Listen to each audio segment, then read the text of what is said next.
The forested mountains of Uganda. In the distance, Rwanda's volcano peaks. And below, the green valleys of the Democratic Republic of Congo. And roaming between these three countries, oblivious to the borders, is the world's entire population of mountain gorillas. Conservation groups estimate there are just 700 left in the wild.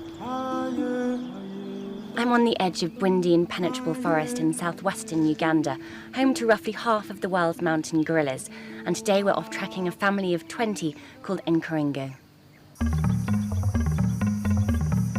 A maximum of 8 tourists are allowed on a safari, but there were just 3 in our group, led by a team of rangers, trackers and porters.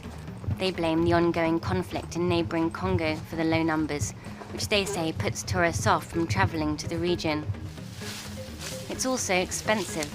A day permit costs $500, and there is the chance you will not find the gorillas at all, although that is rare.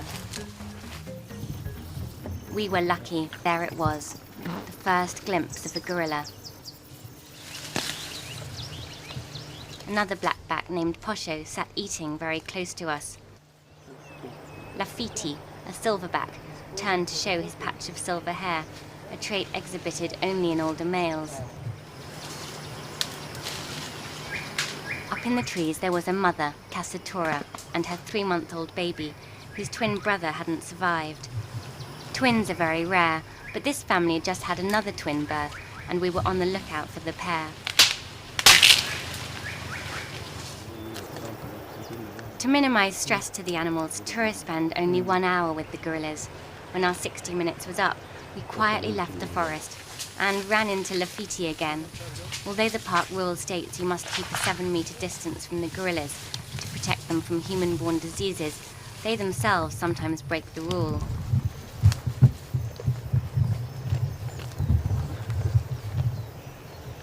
We need to take a small group to the gorilla. If it's big, then we can stress the animal. So that's why we need to take a small group. Yeah. So 8 is maximum.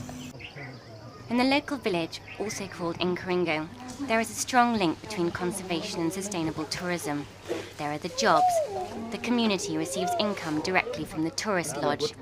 Farmers are compensated for any crop damage caused by the gorillas. And the indigenous pygmy community sell handicraft souvenirs and demonstrate to tourists how they used to live in the forest. But it is the gorillas, of course, who are the main draw.